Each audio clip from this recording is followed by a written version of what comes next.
Good morning everyone, welcome back to Shirish Akanksha vlogs.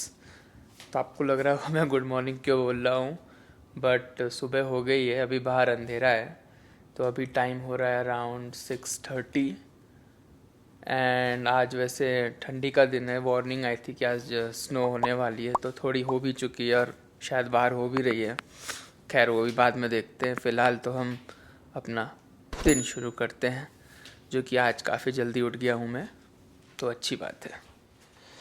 तो आज सुबह पहले ये पी लेते हैं, फिर चाय वगैरह बाद में पियेंगे, क्योंकि अभी तो सिर्फ 6:30 हो रहा है, इतना जल्दी चाय कौन पिएगा।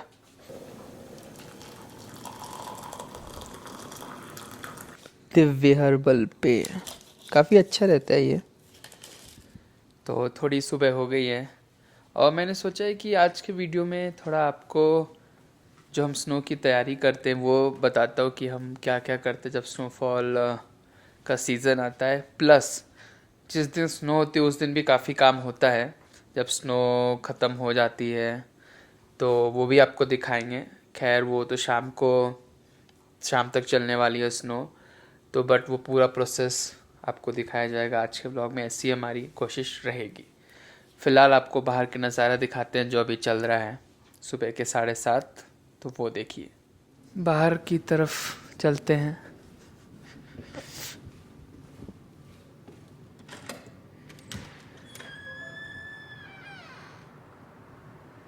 काफ़ी स्नो हो गई है, बट फ़िलहाल आज तो दूध का दिन था और दूध आ गया है, इसको घर में ले चलते हैं।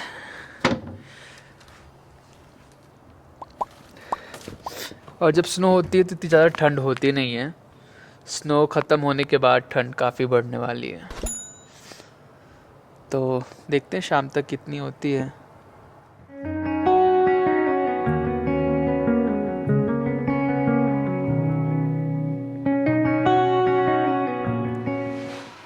तो सबसे पहला काम जो पहले शुरू करते हैं हम, वो है जब स्नो पड़ती है तो हमें क्या क्या करना पड़ता है। दो मेजर चीज़ें जब स्नो का दिन रहता है। पहला ये है कि आपके पास सॉल्ट होनी चाहिए, जिससे कि वो स्नो आइस ना बने। आप पहले ही उसको छिड़क दो एरिया पे, जो मैंने कल रात में ऑलरेडी किया था, बट मैं वापस करने वाला हूँ। और दूसरा है कि आपको अपने घर के सामने की स्नो क्लीन करनी पड़ती है। सबसे ज़रूरी है कि आपके घर के सामने जो फुटपाथ है वो क्लीन होना चाहिए, क्योंकि ये स्टेट लॉ है कि आपको अपने घर के सामने का फुटपाथ एरिया क्लीन करना है। कि जैसे अभी स्नो हुई बंद होगी तो आपको उसको क्लीन करना पड़ता है, तो वो करेंगे हम। और अपना ड्राइववे क्लीन करेंगे, तो आपको दिखाते हैं कितनी स्नो हुई है।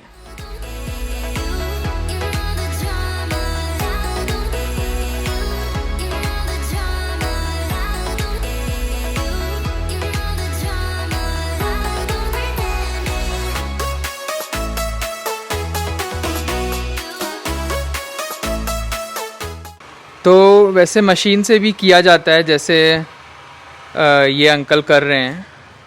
तो मेरे पास मशीन तो नहीं है, तो मैं हाथ से करने वाला था ये पूरा, जो कि मैं इससे और इससे करने वाला था। और ये करने में मुझे एटलीस्ट आधे घंटे तो लग ही जाते ये पूरा ये क्लीन करने के लिए, और फिर ये फुटपाथ क्लीन करने के लिए। बट वो हमारे पड़ोसी ने सब करके दे दिया, क्योंकि उनके पास मशीन थी, तो मज़ा ही आ गया आज तो अभी बस मेरे पास थोड़ा सा मुझे साफ़ करना है, तो मैं वो करता हूँ, दिखाता हूँ मुझे कितना साफ़ करना है। मुझे अभी सिर्फ इतना एरिया साफ़ करना है। ये आप देखिए कितना ज़्यादा स्नो हो गया सुबह से, तो ये मुझे पूरा क्लियर करना पड़ेगा, नहीं तो ये आइस जम जाएगा। और फिर मैं यहाँ पे सॉल्ट डालने वाला हूँ, जिससे कि ये जल्दी से आइस ना बने और मेल्ट हो जाए। अभी स्नो मेल्ट होना स्टार्ट नहीं हुई है, देखिए ये अभी भी ड्राई दिख रहा होगा। इसके ऊपर 4 इंच स्नो थी, बट ये फिर भी ड्राई है, क्योंकि अभी मेल्ट होना ज़्यादा स्टार्ट हुई नहीं है। इसके पहले मेल्ट हो और आइस बने, हम अपना काम कर देते हैं।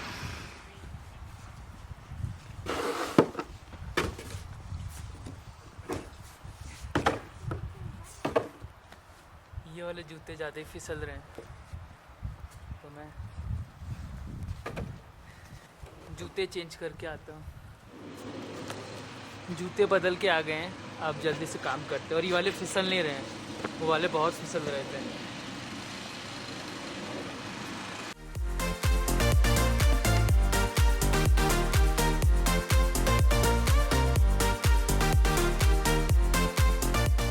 तो अब मैं आपको दिखाता हूँ कि ये जो सॉल्ट की बात कर रहा था मैं, तो मैंने साफ़ कर दिया। उसके बाद मैं ये सॉल्ट उड़ाऊँगा ऊपर, सो दैट ये आइस को फॉर्म ना होने दें और जल्दी मेल्ट कर दें।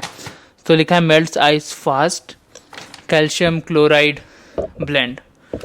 और ये -26 डिग्री सेल्सियस की भी आइस को बहुत जल्दी मेल्ट कर देता है ये सॉल्ट। तो ये मैं ऑलरेडी निकाल के रखा है एक बॉक्स में, तो मैंने इस बॉक्स में रखा है ऑलरेडी। तो मैं इसको उड़ाने वाला हूँ अभी। लेते हैं थोड़ा सा, और इसको ऐसे करके हमें ये चारों तरफ से गिराना रहता है। तो ये मैं पूरा उधर तक गिराने वाला हूँ, तो उधर थोड़ा ज़्यादा गिराऊंगा। तो चलो वो काम करते हैं।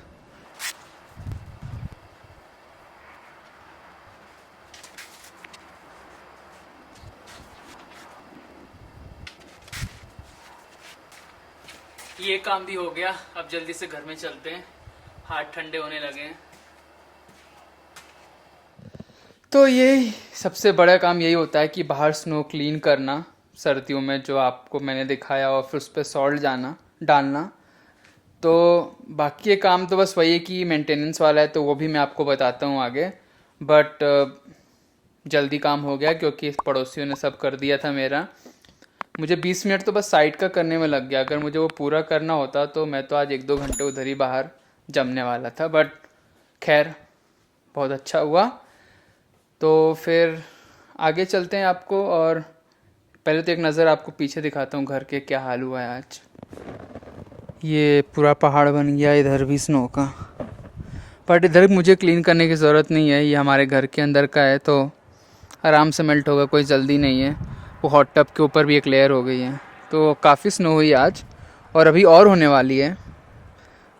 तो कोई बात नहीं, बाहर तो क्लीन हो गया है।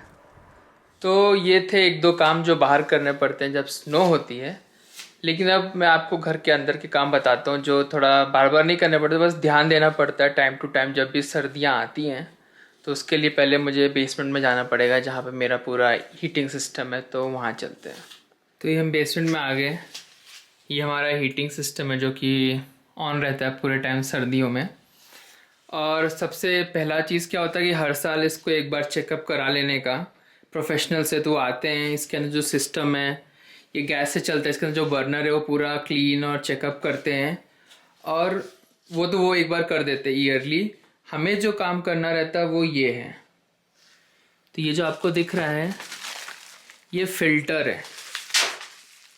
तो फिल्टर का क्या काम है कि इस साइड से सक्शन होता है एयर का, और यहाँ पे हीट होके एयर पूरे घर में जाती है, इस वेंट सिस्टम जो आपको दिख रहा है।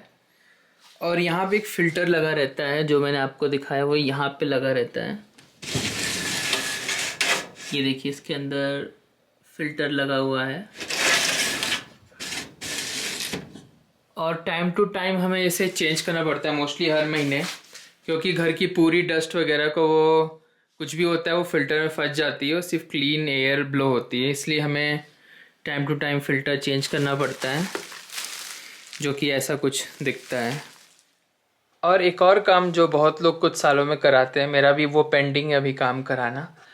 तो ये आपको डक्ट्स दिखाई दे रही हैं स्टील की, तो इसके थ्रू पूरे घर में हीटेड एयर जाती है, या एसी की एयर जाती है। जब एसी गर्मियों में चलता है तो होता क्या, धीरे धीरे उसके अंदर डस्ट इकट्ठा हो जाती है।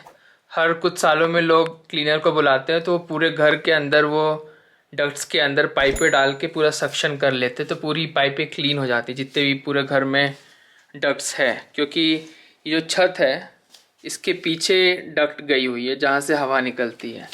फॉर एग्ज़ाम्पल जैसे ये यहाँ से हवा आती है, तो इसके अंदर धीरे धीरे डर्ट जम जाती है ओवर द टाइम, सालों में, मैं ऊपर आ गया वापस। और एक लास्ट चीज़ जो हमें ध्यान देनी पड़ती है ठंडियों में, वो है कि जो ये हमारा थर्मोस्टेट है और जो हमारा पूरा हीटिंग सिस्टम ये कंट्रोल करता है, ये कभी बंद नहीं होना चाहिए। मतलब अगर आप छुट्टियों में भी जा रहे हो, जैसे हम लोग इंडिया गए थे, तो हमने उसको एक मिनिमम टेम्परेचर जो कि 8 to 10 डिग्री सेल्सियस है उस पर सेट कर दिया था। तो जब भी ठंडी ज़्यादा होती थी तो हीटर अपने आप ऑन हो जाता था और घर को मिनिमम टेम्परेचर पे सेट रखता है। क्योंकि अगर आपने हीटिंग ऑफ कर दी और बाहर अगर सब ज़ीरो टेम्परेचर गया तो घर के अंदर की पाइपें वगैरह सब फट जाएंगी, जो कि आप चाहते नहीं हैं। इसलिए आप सर्दियों में कभी भी कहते हैं पूरे सर्दियों में मिनिमम रखो अगर आप घर पे नहीं हो, बट कभी उसको ऑफ मत करो। तो वो एक बहुत ज़रूरी चीज़ है कि बहुत। तो होपफुली आपको आज का वीडियो पसंद आएगा। शॉर्ट में मैंने थोड़ा बहुत दिखाया आपको, जो कि ऐसा घर रिलेटेड हमें ध्यान देना पड़ता है। ऐसे बहुत सी चीज़ें कार रिलेटेड भी होती है, जब आप बाहर ड्राइव करते हो और आपकी कार कैसे मेंटेन होनी चाहिए सर्दियों में, क्या ध्यान देना चाहिए, वो तो खैर अलग एक टॉपिक है। बट घर का मैंने आपको सब बताया। आई होप आपको पसंद आया होगा आज का वीडियो। तो मिलते हैं आपको नेक्स्ट ब्लॉग में। Till then keep commenting, liking, sharing and subscribing. Thank you.